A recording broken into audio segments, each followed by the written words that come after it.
And Christine, I guess you're already having to make the various alterations and getting the arrangements in place to carry on as best you can.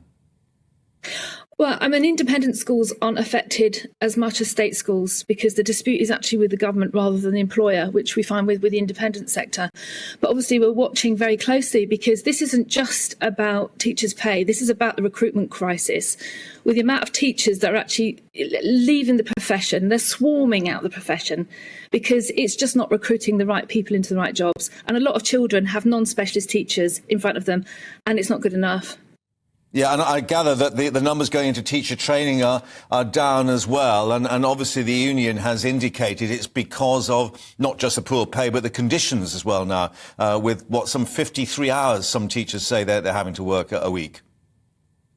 Yeah, I mean, there's many factors here. Number one, if you were a good maths graduate or physics graduate or a chemistry graduate, would you actually go into industry and earn a lot more money and have better working conditions? I mean, teachers see a lot of people working from home now. Now, obviously, we can't do that, but they're looking at professions where there is that flexibility in how they work. And also, if you're coming into the profession as well, there are bursaries, but for those subjects that are really hard to recruit into. But then they're very inconsistent, and sometimes the offers are withdrawn, and they're not for long enough either.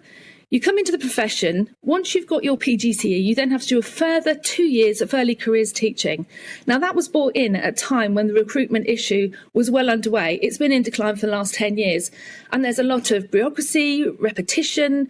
I'm mentoring somebody through it at the moment, and I think it's something that's enough to scare anybody coming off into the profession as well. You know, so there's lots of things to consider, including the working hours. And despite... I know there's a national thing that say teachers have 17 weeks holiday or whatever a year. In reality, that's not the case. Because obviously you're having to mark in the evenings and the weekends and so on. But it is a sort of parallel assessment to what we heard with the health unions, where it's not just about pay, it is the working conditions and the stress and the strain. And we've got the union accusing the education secretary of bullying tactics as well. I mean, it does seem that it's got quite bitter. I think it's going to get bitter because I think the profession's been overlooked and it hasn't been tackled. I mean, at the end of the day, the children come first in this, and the children are the real victims because they don't have specialist teachers in front of them. And it needs to be, it needs a closer look at, and look at the recent things we've had with Ofsted as well. So not only have we got the working conditions, the relatively poor pay, the training that people have to go through, the long hours, and really, I do think there's a lack of support for the profession, and we need to be very careful, and something needs to be done now. Yeah, we do understand, however, that despite this overwhelming vote, it may well be that GCSE and A-level students will be spared the worst of the disruption. Is that your understanding as well? Yeah, and I would hope so. I think and it's very sensible, and there's a way of covering it as well. And I do hope that the teachers are in front of those children because they've had enough to go through. And again, they come first. Let's think about them first.